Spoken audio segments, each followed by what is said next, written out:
Aquele vídeo que explodiu o mundo afora é resultado do que eu fiz antes dele, né? E esse antes dele foi bem pesado. Começou lá em Pitangui, interior de Minas Gerais, eu sou mineiro, apesar de que muita gente acha que eu nasci no Rio, mas não nasci, nasci em Minas. E no caos da miséria, caos mesmo, quando eu falo caos, falo com muito orgulho, que eu costumo brincar que existe a classe A, B, C, D, E e depois o lugar que eu nasci. É bem caos da miséria, não tinha muito emprego, muitas possibilidades de girar sua própria engrenagem, de ganhar seu próprio dinheiro em Pitangui, então meu pai teve que começar a migrar de cidade em cidade para buscar algum tipo de serviço para fazer. Meu pai também é um cara que estudou o básico do básico, porque teve que abandonar também para ajudar em casa, assim como aconteceu comigo, e começou a migrar de cidade em cidade para trabalhar fazendo carvão, lá em Minas Gerais mesmo. E aí uma dessas viagens, eu já com meus 7 anos de idade, a minha mãe sofre derrame cerebral em uma carvoeira, sem acesso nem sequer à energia elétrica. Meu pai, no desespero lá do marido, vendo a esposa se perder ali, com 5 filhos dentro de casa, o mais velho tinha 11 anos de idade. O meu pai pega a minha mãe, arruma alguém, coloca a minha mãe dentro de uma mulher de um caminhão e leva para Campina Verde, em uma das cidades de Minas. Chega em Campina Verde, os médicos olham para minha mãe e falam, não tem como nem tocar. Dificilmente ela vai sobreviver, mas pode levar para Uberlândia, que já era uma cidade que tinha um hospital das clínicas, que tinha um pouco mais de estrutura para receber um quadro daquele. Só que isso foram horas de viagem, da Carvoeira a Campina Verde algumas horas, de Campina Verde a Uberlândia algumas horas. Aí quando chega em Uberlândia, o médico olha para minha mãe, chama meu pai e fala, olha, pode chamar os filhos para ver a mãe pela última vez, porque humanamente falando a medicina não consegue contribuir com muita coisa aqui, é mesmo esperar o coração parar de bater, porque o sangue derramou muito na cabeça por muitas horas, então não dá para fazer muita coisa. E ali começa a história de sucesso de Rick Chester, porque meu pai, apesar de ser um pedreiro, um cara que estudou pouquíssimo, ele teve uma percepção de chamar, não permitiu que os filhos entrassem para ver a mãe, mas ele saiu para conversar com os filhos. Aí meu pai vira para esses filhos e fala, olha, nós precisamos fazer a nossa primeira reunião de empresa. E aí eu falei, como assim, pai, reunião de empresa? Eu sempre fui um cara muito curioso, né? Ele falou, apesar de estarmos no caos da miséria, o comportamento aqui precisa ser empresarial. Então, se por um lado nós não temos muita coisa, por outro lado nós temos uns aos outros. E ter uns aos outros é muito mais importante do que ter muita coisa. Principalmente quando se refere a dividir a dor e multiplicar a felicidade, que uma dor dividida ela é só uma parte da dor para cada um. A felicidade, quando ela se encontra no abraço, ela é 2 vezes mais felicidade para cada um. E aí meu pai falou, quem está falando é o líder de vocês, meu pai falando, a outra líder está na cama, segundo a medicina, ela não passa, e vocês são os liderados dessa empresa. E o líder está comunicando aos liderados que eu vou precisar contar com vocês caso a outra líder não consiga passar. Eu posso contar com vocês? Era muito forte o que meu pai estava falando, no leito de perder uma esposa. Todos os irmãos falaram, pode. Ou seja, o líder tinha um liderado do lado dele em um momento de dor, que é difícil pra caramba. Isso mostra que o líder pode sentir dor sim. Aí meu pai sentiu que estava com a equipe nas mãos, entrou e falou com o médico, olha, se a única opção que tem é fazer a cirurgia, para tentar, vamos tentar. Ele falou, você vai trazer os filhos? Ele falou, não, já conversei com eles.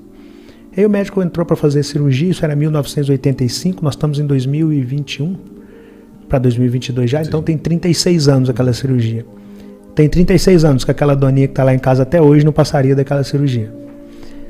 Só que naquele dia, apesar de eu não ter perdido a mãe, eu penso que naquele dia Deus nos escolheu, tocou na saúde da minha mãe de uma maneira muito cruel, mas tocou na saúde da minha mãe para nos mostrar que nós tínhamos muito mais do que imaginávamos. Ter uns aos outros era muito forte naquele momento. E a vida seguiu. Só que a minha mãe ficou com várias sequelas, ficou quase 2 anos tratando da cabeça, assim, diretamente tratando com o derrame, fazendo lavagem, curativo, acamada mesmo. Aí já não dava mais para fazer muita coisa, ou seja, uma das líderes de fato não tinha como muito girar a engrenagem da casa. Voltamos para Pitangui, porque não dava também para uma recém-operada estar dentro de uma carvoeira fazendo carvão, não tinha como. Aí era só meu pai, que os filhos não conseguiam ajudar muito nessa época. E só que em Pitangui não tinha emprego, aquilo que eu te falei. Aí meu pai falou, cara, eu vou ter que voltar para o campo para colocar comida na mesa. E aí ele chamou a equipe novamente e falou, nós precisamos fazer a nossa segunda reunião de equipe. Aí eu pensei, pô, esse negócio de equipe é interessante. Segunda vez que meu pai fala disso. E aí meu pai fala o seguinte, Pitangui não tem emprego, eu vou ter que ir para a estrada, só que o derrame cerebral da sua mãe me permitiu imaginar que a qualquer momento pode faltar o líder. Então a minha missão não é mais apenas colocar comida na mesa. A minha missão é formar sucessores. Porque pode acontecer de eu tentar agora numa viagem dessa e não conseguir voltar. E como a mãe de vocês está acamada, a minha preocupação agora é, se o líder faltar e a líder faltar, qual dos liderados está preparado para assumir a empresa? Então a minha missão passa a ser, para além de cuidar de vocês, alimentando, etc, etc, eu preciso cuidar na ideia de formar líder. Estou indo viajar para trazer comida para casa. Caso eu não volte, guarde essas 5 coisas que eu vou falar com vocês. A primeira, identifique o principal dom de vocês e depois passe o restante dos dias na terra lapidando isso. A segunda, o conhecimento praticado transforma qualquer pessoa comum em uma mente extraordinária. E essa mente extraordinária consegue alcançar qualquer resultado extraordinário. A terceira, não cobre da terra santa aquilo que você não semeou nela. A vida é a lei da semeadura. Se não plantou, não cultivou, não reclame do seu resultado. Se plantou, cultivou, mas abandonou o cultivo ou abandonou o plantio, não reclame do seu resultado. Você só vai colher daquilo que você plantou e cultivou. A quarta coisa, jogue em equipe. Sempre, jogue em equipe. Estuda em venda, tudo é venda o tempo todo. A quinta coisa, caso eu não volte, cuide da líder enquanto vida ela estiver. E se porventura ela não suportar, o mais preparado de vocês, assumam a equipe. Cara, era muito forte para um pedreiro, que também tinha o primário, tá falando para 5 crianças praticamente, com a mãe acamada. Sim. E aí meu pai foi viajar. E eu fiquei pensando, o que será esse negócio de identificar dom? Pô, uma criança, né, cara? Esse negócio de lei da semeadura, que a Emília falou, a vida é a lei da semeadura. Eu falei, o que é semeadura? Como assim o conhecimento transforma? Eu era curioso, eu ficava me perguntando essas coisas. E aí um dia eu fui para a escola pública, né? E eu era o ralé da escola que eu estudava. Aí chego lá na escola, os garotos começam a falar que carne era gostoso. E eu não tinha comido carne até 7 anos de idade. Eu, de fato, nasci no caos do caos da miséria. A gente comia o básico do básico só para forrar estômago mesmo, para não ficar com fome. Aí eu entro na rodinha dos amigos de escola e falo, o que é carne? Aí eles riram de mim. Foi a primeira vez que riram de mim na minha vida. Aquilo foi muito marcante para mim, né? Aí eu guardei aquilo, fui para casa e cheguei lá, minha líder deitada, minha mãe, que eu chamo minha líder, cabeça toda enfaixada. Eu falei, mãe, o que é carne? Ela também deu uma risada. Eu falei, mãe, não é possível, porque até minha mãe vai rir de mim. Eu falei, por que a senhora tá rindo? Ela falou, meu filho, esquece isso. Eu falei, não, mãe, não vou esquecer não. Os meninos riram de mim lá na escola. Eu não vou esquecer. Ela falou, deixa eu te contar. Carne é isso, isso e isso. E foi me contar. A carne de se comer, né? Para além da nossa, é claro.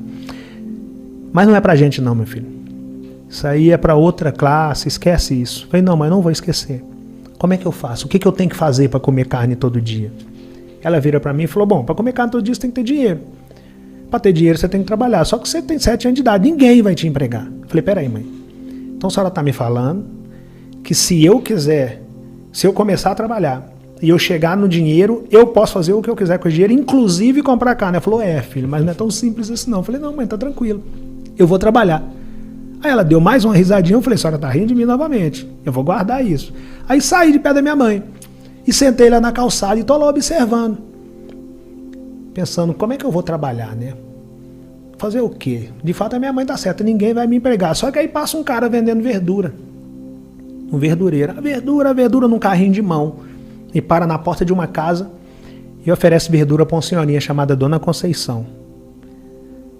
Aí, pela primeira vez na minha vida, eu vi aquela cena clássica, a mercadoria passando para um lado e o dinheiro passando para o outro. Quando eu vi aquele cara pegando o dinheiro, eu falei, opa, esse cara tem dinheiro, esse cara pode comprar carne. Eu já tinha um lugar que eu queria chegar, comprar carne. Eu nem sabia que aquilo poderia ser propósito, que aquilo poderia ser um projeto, não sabia. Eu só sabia que eu queria comer carne. Falei, eu quero perguntar a esse cara como que ele chegou nessa verdura. Aí eu esperei ele fazer o atendimento dele, quando ele passou perto de mim, eu falei, moço, como é que o senhor fez para chegar nessa verdura? Ele virou para mim e falou, olha meu filho, eu tenho uma equipe. Eu falei, esse negócio de equipe deve ser importante. É a terceira vez que eu ouço essa palavra. Eu falei, me explica a sua equipe, moço. Ele falou, bom, eu tenho um financeiro, que é quem compra a semente, eu tenho uma pessoa que planta, depois da pessoa que planta eu tenho uma que cultiva e depois eu tenho uma pessoa que colhe e eu sou o cara que vende. Quando ele falou, eu sou o cara que vende, eu falei, não, então eu quero ser o cara que vende, porque na minha mente o cara que vende era o cara que pegava no dinheiro, e o cara que pegava no dinheiro era o cara que podia comprar carne. Então eu só queria comer minha carne, né? Eu falei, eu quero ser o cara que vende. Ele deu uma risadinha, eu falei, o senhor é o quarto cara que ri de mim, mas eu vou comer minha carne, você vai ver. E aí entrei, Viro para meus irmãos e falo aqui, ó, nós temos que formar uma equipe. E eu só tinha um irmão que trabalhava, que é o mais velho. E meu pai nos ensinou aquela ideia que eu falei no início, de que se por um lado não tínhamos muita coisa, por outro lado nós tínhamos uns aos outros. Então, por mais surto que fosse a ideia de eu falar que nós precisamos formar uma equipe, eles já tinham escutado a palavra equipe do meu pai, do nosso líder, então já não era novidade para eles aquela palavra e também não era um surto eu estar falando aquilo, sendo filho de quem nós éramos. Nós somos, na verdade. Falei, Ringo, você é o único que trabalha. Você compra semente, você vai ser meu financeiro. Uma criança falando com o irmão que ia ser financeiro. Você, Cláudio, vai plantar. Você, Dila, vai cultivar. Você, Romenigo, vai colher. E eu vou ser o cara que vende. Aí plantamos uma horta. Aí no outro dia amanheceu, eu fui lá, cadê o alface? Falei, não entendendo. O cara falou que era só plantar. Aí voltei no outro dia, cadê o alface? Voltei no outro, cadê uma semana depois, cadê o alface? Essa parte meu pai não me contou, nem o cara da verdura me contou. Não nasce alface da noite pro dia. Existe um negócio chamado percurso natural das coisas acontecer. E aí você tem que ser paciente com o processo. Eu comecei a regrar todo dia e esperar. E ali eu não sabia, mas eu começava a desenvolver o controle emocional. De esperar o tempo necessário para que as coisas naturalmente acontecessem, desde que eu não tivesse abandonado o que eu tinha plantado e não tivesse deixado de cultivar aquilo que eu tinha plantado, para que eu pudesse colher quando aquilo crescesse de maneira saudável. Inclusive, eu queria até aproveitar esse gancho para falar sobre a questão de vender, né, do vendedor, né?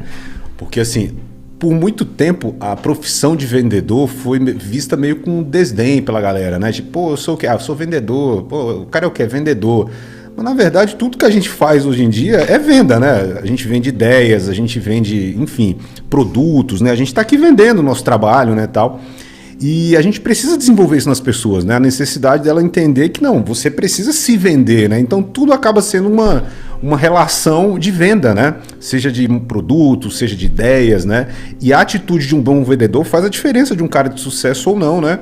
Então é uma coisa que você teve desde criança, né? Essa visão da venda, né? De ser importante, de ter isso como uma importância para você, né? Eu costumo dizer, inclusive era até nessa parte que eu ia entrar, da parte da minha infância, que logo depois que o alface cresceu e eu comecei a vender, eu vendi tudo no primeiro dia. E no primeiro dia que eu vendi tudo, eu parei numa casa de carne. Eu não tinha essa noção que tudo era venda. Parei numa casa de carne, pedi o cara carne, ele me deu carne, eu paguei, fui para casa, falei com a minha mãe que eu tinha comprado carne, ela falou, cara, você conseguiu alcançar o objetivo. Aí eu fui para a escola no outro dia, felizão, falei, agora eu quero contar para quem falou quem riu de mim.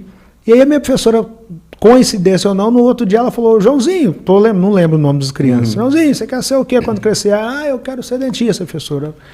Paulo, e você? Ah, eu quero ser advogado. Sandra, e você? Ah, eu quero ser médica. E a galera me chamava de Tuca. Tuca, e você? Eu falei, eu quero ser vendedor.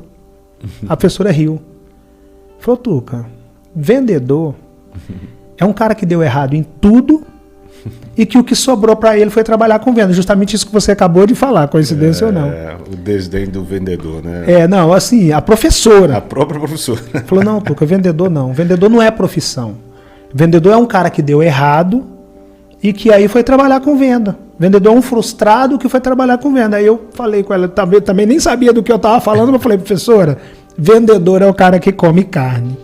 Se ele é um frustrado, eu não sei, mas eu quero comer minha carne. Mal sabia eu que eu estava me apaixonando pela profissão das profissões.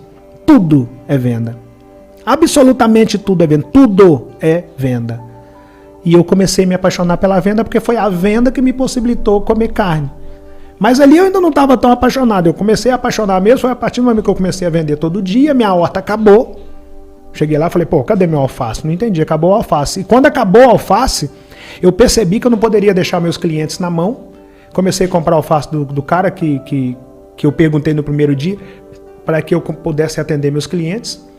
Só que enquanto eu estava atendendo meus clientes, eu vi um cara engraxando sapato, eu vi um outro menino vendendo sacolé, eu comecei a vender sacolé, eu vi um outro vendendo coxa, eu vi um outro cara vendendo panela, eu falei, cara, tudo é venda.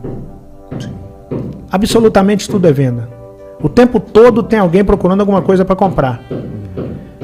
E aí eu voltei para casa e comecei a olhar. Tinha um pé de abacate, um pé de manga, um pé de mamão. Eu falei, peraí, cara, por que eu não estou vendendo abacate? Por que eu não estou vendendo manga? Por que eu não estou vendendo mamão? Aí eu comecei a ver venda em tudo. Aí eu desenvolvi a seguinte mentalidade. Eu, filho da dificuldade, a dificuldade me apresenta como única alternativa a superação, e a superação me apresenta a venda. A venda salva a minha vida. Só que para você sair da dificuldade, você tem que entender que você precisa superar a dificuldade. O primeiro passo é você entender, estou passando por um momento delicado e preciso superá-lo. A partir do momento que essa ficha cai para você, a vida automaticamente lhe apresenta a superação. E quando a vida lhe apresenta a superação te apresenta várias outras coisas. No meu caso, a superação me apresentou a venda e a venda salvou a minha vida. A venda salvou a minha vida. Dali pra lá eu falei, cara, é o que eu quero fazer na vida. Aí comecei a vender. Não, e o bacana é porque quando a sua vida de fato mudou, que foi depois desses 40 anos no vídeo da água, né? Toda essa história se refletiu naquele momento. Então, assim, não, a vida do Rick mudou por causa daquele vídeo? Não, na verdade, a vida do Rick foi se construindo, né? E naquele vídeo refletiu essa trajetória toda, né? Ou seja, não foi aquele momento em si, né? Foi toda uma história que você veio construindo, né? Na verdade... Não existe a sorte, né? Não existe. Ela pode até ser uma pequena parte do processo, porque nós precisamos acreditar que você precisa ter um pouquinho de sorte. Sim. Mas, na verdade, se você não fizer a sua parte, não vai acontecer. Eu vendi na infância em Pitangui.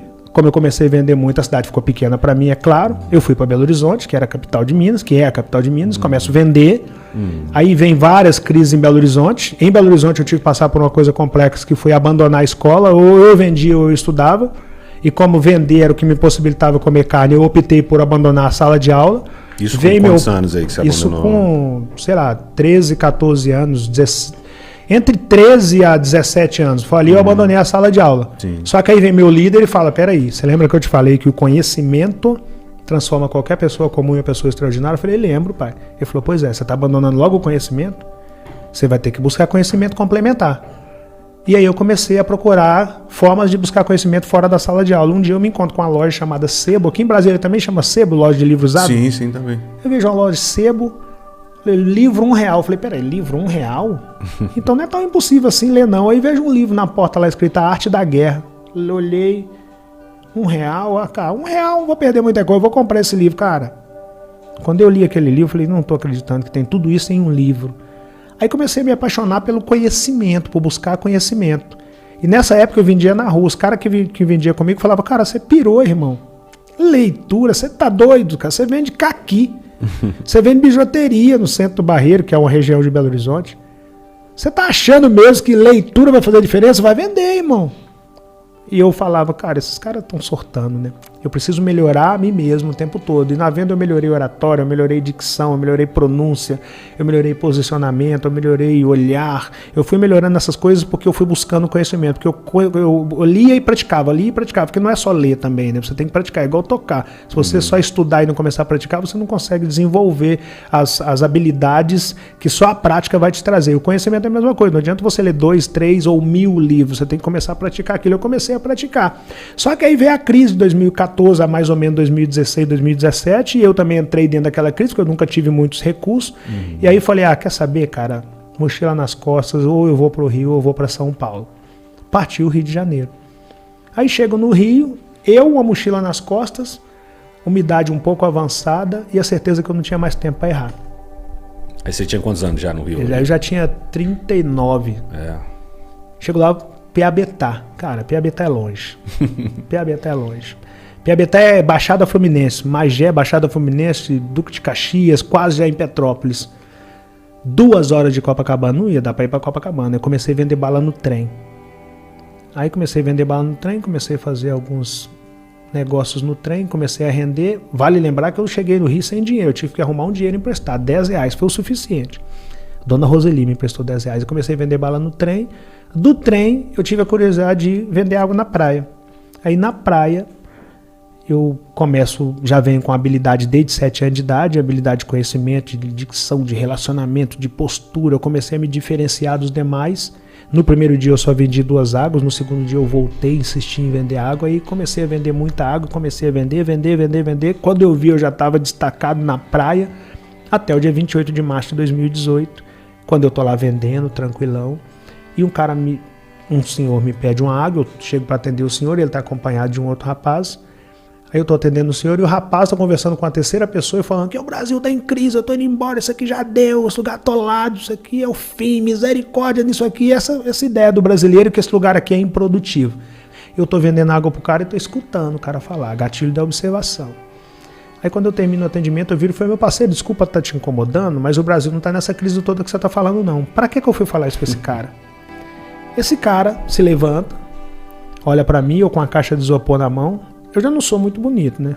Mas na época eu era, vendedor de praia, pouquíssimos recursos, não tinha dinheiro para se tratar. Infeliz, é a realidade da maioria. Sim.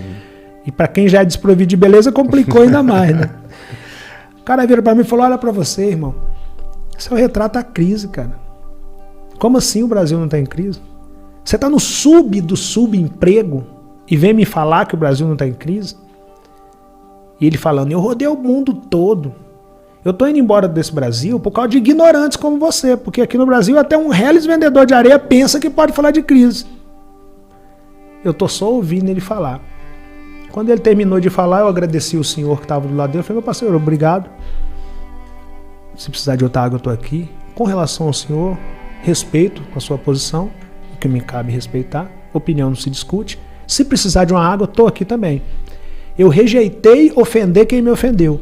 Porque eu costumo dizer que o agressor, o ofensor, ele só consegue ficar de pé no ringue dele. Se você responde uma ofensa com outra ofensa, você se torna ofensor, se você está ofendendo. Se você responde agressão com agressão, você está agredindo. Se você responde humilhação com humilhação, você está humilhando. Ele só consegue ficar de pé no ringue dele. Quando você rejeita responder da mesma maneira, é como você dar um soco da boca do estômago do cara, porque ele perdeu a luta sem que você tivesse que subir no ringue dele. Quando eu falei com ele, obrigado, se precisar de uma água, só me dá um toque, quanto a opinião está respeitada, e virei, aí o cara foi pra revolta da revolta, porque eu não subi no ringue dele. Ele vira pro cara que eu comprei a água e fala, esse neguinho que vende água em Copacabana pensa que pode falar de crise. Aí eu ouvi aquilo. Só que o meu controle emocional, eu aprendi lá na ideia de que o alface nascia de um dia para o outro e eu precisava ter controle emocional para esperar o alface. Então, o controle emocional é algo muito importante. Aí eu falei, cara, eu não vou nem olhar para trás. Só que de Copacabana, onde aquilo aconteceu, eu estava de frente para o Cristo Redentor. Olhei e falei, ó, Deus, perdoa que ele não sabe o que diz.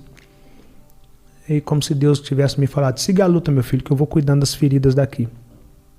Só que aquilo ficou na minha cabeça, né, cara? Porque eu já tinha essa percepção de preconceito, já tinha toda essa percepção, cara, neguinho que vende água que não pode falar de crise. Falei, cara, quer saber? Eu leio desde 1997, esse cara não sabe para que ele falou isso. Eu como carne desde 7 anos de idade e a galera falou comigo que não era possível, eu tô comendo a minha carne, eu sei que eu ainda não cheguei na picanha, mas eu como. Eu vou falar de crise, tá aí. Aí eu fui para casa. Magé, longe pra caramba, e fui pensando, o que eu vou falar, né? Porque eu não sou desse mundo virtual. E internet é um negócio muito complicado, não é meu mundo, posso errar aqui não. Chego em casa, eu morava em uma casa, um barracão, 4 cômodos e um banheiro. A minha sala não tinha nem sofá, um carpetezinho simples, um rack pequenininho, aquela televisão de tubo grandona. Sim. Dificilmente tem agora. Peguei meu celular, encostei na televisão, apertei o botão do play e gravei. Falei o que é o vídeo da água, porque pra mim era fácil falar aquilo. Era o seu cotidiano. Meu cotidiano, eu vendo desde 7 anos de idade, molezinha pra mim falar aquilo. Só que eu falei aquilo com início, meio e fim, em um tempo muito curto e com raciocínio lógico e real. E não falei de nada que eu não tinha praticado. E aí postei aquilo no meu Instagram. Tinha 800 pessoas no meu Instagram quando eu postei aquele vídeo, e postei e fui dormir. Na minha mente, eu falei, cara, não sei, eu acho que isso vai chegar nesse cara. Ele vai ver esse vídeo. Mas eu não era um cara que estava tentando viralizar alguma coisa. Eu não era desse mundo. Até naquela data ali, se eu tivesse escutado essa palavra viralizar, foi por acaso, porque eu não me lembro de ter escutado essa palavra. Não era meu mundo. Do que se tratava. Não sabia, não era do meu mundo. O negócio era venda. Só que quando amanheceu o dia, tinha 8 mil pessoas na minha página. Eu olhei aquilo e falei, gente, o que eu fiz? Isso vai dar ruim. Alguma coisa aqui tá errada nesse negócio. Eu nem abri o vídeo para ler os comentários, porque eu pagava aluguel. Quando você paga aluguel, você sabe que não existe aluguel em dia, não, né? Você entregou o dinheiro do aluguel hoje, amanhã você tá devendo no próximo mês. Então não dá para eu ficar lá lendo mensagem. Eu sabia meu tamanho. Sim. Peguei minha caixa de isopor e desci pra praia. Só que eu descia na Central do Brasil para ir para Copacabana. Eu comprava água no centro que era mais barato. Quando eu desci na Central do Brasil, que eu paro no depósito, o Thiago, que é o cara do depósito, vira para mim e fala, Rick, o que você tá fazendo aqui? Mangueira, a galera me chamava de Mangueira. Mangueira, o que você tá fazendo aqui? Eu falei, como assim, Thiago? Tá pirando, pra vir vender água. Ele falou, cara, você tá louco, o Flávio tá te procurando. Eu falei, quem é Flávio? Aí ele pegou minha caixa de isopor, colocou no chão, pôs a mão no meu ombro e falou, Rick, deixa eu te explicar uma coisa. Você sabe aquele time que o Kaká joga? Estados Unidos? Hoje o Flávio não é mais proprietário do Holanda, ele vendeu o Holanda. mas na época ele era. Sabe aquele time que o Kaká joga, que a Marta joga? Eu falei, sei. Ele falou, pois é, o Flávio é o dono daquele time. Esse cara mora lá em Orlando, na Flórida, esse cara tá te procurando. Eu pensei, misericórdia, esse vídeo, alguma coisa de errado eu falei naquele vídeo que incomodou esse cara, isso vai dar ruim. Não, chegou rápido nele assim? Não, chegou rápido porque assim, como viralizou tudo mesmo, que é né? empreendedorismo, a galera tem hábito de, igual hoje a galera tem hábito de ver e me marcar, Sim. a galera tinha hábito de ver e marcar o Flávio, tem até hoje, né? Eu pensei que alguma coisa eu fiz nesse vídeo que esse cara não deve ter gostado. Vou acabar apagando esse vídeo. Falei, Thiago, esse cara tá com a vida feita, eu tenho que vender minha água, eu tô indo pra Copacabana. O Thiago falou, Rick, você não entendeu. Você sabe o Number One, curso de inglês? A Wiser Educação, a Buzz Editora, o meusucesso.com, Powerhouse. Falei, sei, Thiago. Falei, tudo desse cara, Rick. Sabe o Geração de Valor? Eu falei, sei, já li os livros de Geração de Valor. Eu falei, pois é, o Geração de Valor desse cara aí que eu fui associar que o Flávio era o cara do Geração de Valor. Sim.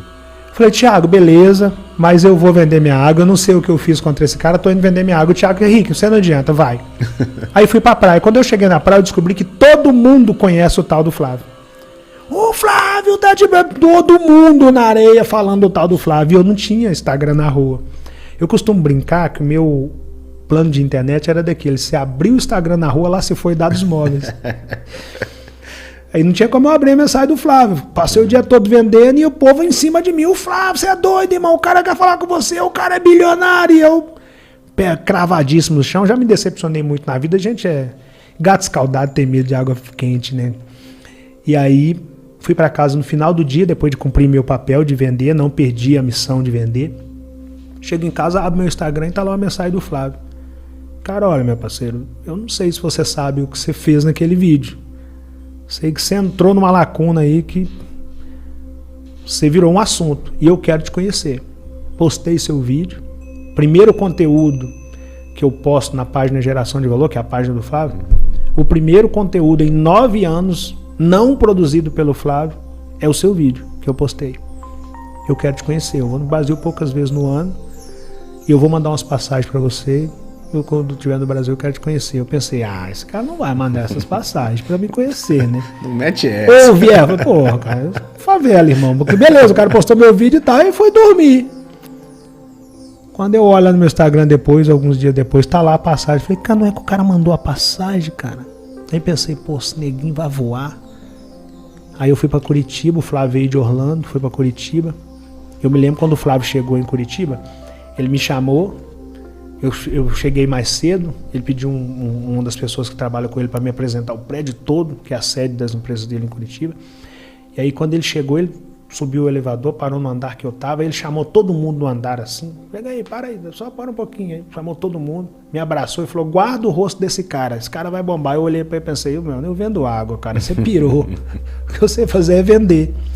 E aí ele entrou comigo para uma sala, falou, cara, me fala um pouco de você, eu preciso entender de onde vem seu raciocínio. Eu comecei a contar para ele várias dessas coisas que eu te contei aqui.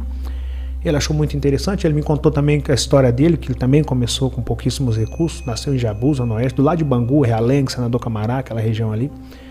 Não nasceu no caos da miséria que eu nasci, mas também não nasceu com os privilégios que muita gente imagina. E começou a caminhada dele ali, foi galgando, entrou para a Marinha, depois viu que... Pra Marinha ou pra Aeronáutica? Pra Marinha, né? Que o Flávio entrou pra Marinha. Foi pra Marinha mesmo. Marinha. E aí, ele vai me matar, porque eu tô perguntando aqui pra Marinha ou pra Aeronáutica. E aí... Foi expulso do colégio militar, foi, né? Então assim... É uma história muito bacana. Depois ele começou a trabalhar vendendo curso, depois resolveu começar a história dele com ele por ele mesmo. Mas é um cara que pegou ônibus lotado igual a gente, etc. Que teve a luta dele... de anonimato, de suor de rosto, de começar com pouco, ele teve isso. Sim, talvez até essa identificação assim tenha ligado vocês, né? Exatamente isso que ele me falou. Eu falei, cara, sua história se parece com a minha. Claro que eu não passei por um texto que você passou, mas sua história se parece muito com a minha. Cara, eu quero te fazer uns convites pra gente tentar algumas coisas junto aí. Ele me falou de algumas coisas, eu viro pro Flávio, depois de ouvir os convites, falo, cara, eu preciso ir em Minas ouvir meu pai. Eu, um homem de 40 anos. Flávio vira pra mim e falou, meu amigo, eu já tinha achado o vídeo extraordinário que você fez, mas essa atitude de estar aqui e falar que tem que ir em Minas ouvir o seu pai é gigantesca. Nem sei se você tem noção desse gesto, mas eu sempre tive, porque meu pai pra mim é uma referência inenarrável. E aí ele falou, vá lá e ouça então seu pai. Se ele permitir, você me dá um toque. Me deu o número dele, essa altura já tinha o nome do Flávio. Aí fui para Minas. Chego em Minas, conto tudo pro meu pai, ele não é desse mundo de internet. Não sabia quem era o Flávio, provavelmente. Meu pai não sabia quem era o Flávio, esse negócio de Instagram, provavelmente meu pai nunca tinha escutado falar em Instagram, Facebook, não era o mundo do meu pai. Contei tudo pra ele. Ele terminou, meu filho? Eu falei, terminei. Ele falou, deixa eu te falar duas coisas. Você lembrou que você tem 40 anos de idade? Eu falei, não, pai. Ele falou, pois é, você tem 40 anos de idade. Então, essa pode estar sendo a sua primeira grande chance na vida. Já pensou nisso? Eu falei, não tinha pensado por esse lado, não. Ele falou, então antes de você pensar, deixa eu te falar a segunda. Com 40, negão, Brasil, colega, essa pode estar sendo a sua última grande chance na vida. A primeira pode estar sendo a última. Então, vá, dê o seu melhor e mostre para o mundo que um pedreiro te ensinou. Aí eu já tinha um aval do meu líder, né, cara? Aí eu mandei uma mensagem pro Flávio, falou, meu pai falou que tá tudo certo. Ele falou, então agora muda tudo. Vai para São Paulo, vou mandar umas passagens para você vai conhecer o Anderson Cavalcante da Buzz Editora.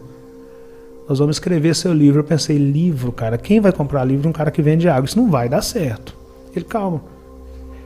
Vai para São Paulo. Aí eu vou para São Paulo, conheço o Anderson Cavalcante. Ele senta para mim. Primeiro o Flávio liga para ele e fala, Anderson, vamos fazer uma boa ação? Foi assim. Aí o Anderson falou, Flávio, vamos, eu não sei o que é, não, mas vamos. Ele falou, não, você viu o vídeo da água e tal? O Anderson falou, vi sim. Pois é, vamos escrever o livro desse cara? O Anderson falou, vamos. Isso mas, quanto tempo depois do vídeo, assim? Não, foi rápido. Caramba, coisa de foi meses, rápido. Assim? Foi meses, foi pouquíssimos meses. Eu não tenho aqui agora com precisão, mas foi rápido. Coisa de 3 meses eu tava... Coisa de 1 mês eu tava com o Flávio, coisa de 2 meses no máximo, 1 mês e meio, 2 eu tava com o Anderson. Foi assim, foi rápido. Caramba. Aí negócio de internet, o negócio gira rápido. Por isso que é importante a gente estar preparado para as oportunidades. Tá pronto. Né? Aí eu chego no Anderson, com essa ideia de vamos fazer uma boa ação. Só que na minha mente, não vai pegar esse negócio de livro. E eu com os pés cravados no chão. Aí chego no Anderson e falou, olha, vamos escrever seu livro. Já está sendo convidado para falar em alguns lugares. Falei, tá, vamos. Aí comecei a escrever. Aí veio um convite para mais uma palestra, para mais um. E eu escrevendo meu livro, os seguidores foram crescendo. Eu fui fazendo outros vídeos que foram viralizando. Aí chega um convite para palestrar em Harvard. Aí a brincadeira começou a ficar um pouco mais séria, porque aquilo foi um alarde muito grande. O barulho foi enorme.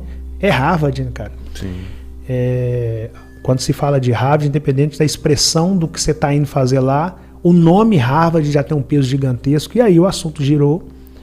Eu chego em Harvard, no meio da minha palestra em Harvard, sai matéria para tudo enquanto é lado. Nesse exato momento, o ambulante Copacabana está palestrando em Harvard. E ali, milhares de pessoas começam a me acompanhar dali. Aí eu viro o assunto em várias partes do mundo. E ali o Flávio me liga novamente, ele já estava em Orlando. Ele me liga e fala, Rick, ao invés de você voltar para o Brasil, vem aqui. Vem aqui para casa que eu quero falar com você. Você virou assunto aí por causa desse negócio de Harvard. Aí eu já estava voando em céu americano. Saio de Orlando, de Boston, vou para Geórgia, saio da Geórgia, vou para Flórida. Chego lá, tá o Flávio esperando no aeroporto 2 horas da madrugada. Aí me coloco no Rolls Royce dele e eu vou com o Flávio. Uber Black, né? O verdadeiro Uber Black. Rolls Royce, pega essa visão. Pega essa visão aí, Rogério. E aí, cara, eu olhando aquilo, encantado, né, cara, pouquíssimo recurso, aquilo pra mim era muito novidade. E aí ele vira pra mim, 2 horas de reunião, de madrugada, 2 horas. Ele vira pra mim e fala no final da reunião, olha, você vai voltar pro Brasil e chegar lá, vai ter uma surpresa lá pra você. Eu pensei, o que será que esses caras estão aprontando? Aí eu volto pro Brasil, mais uma surpresa. E as coisas eram muito velozes, né? E eu com o pé cravado no chão. Eu volto pro Brasil e sou convidado a ir lá nas Torres do Santander, no Centro Empresarial do Santander. Chego lá, tem um contrato gigantesco, um monte de número, uma caneta, o cara falou, é seu, pode assinar. Eu olhei para aquilo e falei, cara, eu não tenho nem roupa para assinar esse contrato. Sou favela, irmão. Se caiu um dinheiro desse na minha conta, os homens baixam lá em casa. Vocês piraram, né? Não, pode assinar, é seu. Falei, vou assinar esse negócio até de costa aqui. Coloquei um pinguim, pá. Galera chique coloca um pinguim. Falei, esse negócio desse pinguim deve ter alguma coisa. Assinei. O cara falou, agora muda tudo. A partir desse contrato, você é o rosto do Santander. Você vai por horário nobre em todo país aí. Ali eu comecei a gravar o comercial do banco e fui para o rosto espalhou. Aí o Danilo me chama para fazer uma matéria, o Danilo Gentili. Sim. Aí depois o Fantástico, depois o Domingo Espetacular, depois a Fátima Bernardes, depois a Ana. E quando eu vi, eu tinha ido em praticamente todos os grandes programas. Isso muito rápido. Aí meu livro sai.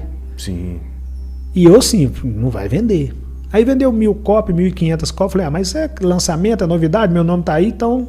Aquele negócio do pé no chão do cara que já acha, como sua mãe, não é pra você não, então não empolga não. Aí eu ligo pro Anderson e falo, Anderson, quantos livros no Brasil que é um best-seller? Porque quando eu comprei o Arte da Guerra lá atrás, tinha um selinho de best-seller, achava aquilo bonito. Ele falou, Rick, não é fácil não, irmão. Não se apega a isso não. Eu falei, tá, Anderson, mas quantos? Ele falou, não é fácil não, o brasileiro não lê.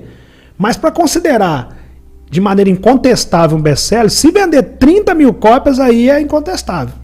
Mas não se apega a isso. Eu falei, beleza, Anderson.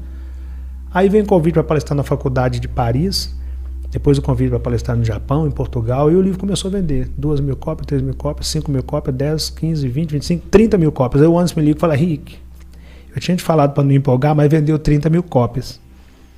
Eu já estava felizão, né? Quando eu queria ter o livro com selo de best-seller. Não por vaidade, mas porque quando eu vi aquilo, é aquela questão de acreditar e ver a coisa acontecer. Aí vendeu 40 mil. Aí depois vendeu 50, 60, 70, 80, 90, 100 mil cópias. O Anderson me liga e fala, cara, você vendeu 100 mil cópias de livro no Brasil, isso é difícil pra caramba. Vai ter que escrever o segundo. Aí comecei a escrever o segundo. Nessa altura do campeonato eu já tinha palestrado em todos os estados do meu país, já tinha sido capa de várias revistas, já tinha viajado o mundo todo. E aí eu resolvo sair de Piabetá, depois da Mangueira, e depois comprar o meu apartamento. Aí tem um condomínio no Rio, que eu costumo preservar os lugares que eu moro, por uma questão de que é Brasil, né? Mas eu passei uma vida inteira tirando foto com a minha filha em frente a esse condomínio, coincidência ou não. Uma vida inteira tirando foto com ela. Nós temos várias fotos lá diante, da época dos barracos de pau lá na favela, como diz o Brau. E aí eu entro lá e tem uma cobertura vendendo. Eu vou lá e compro, e escolho e pago à vista a cobertura.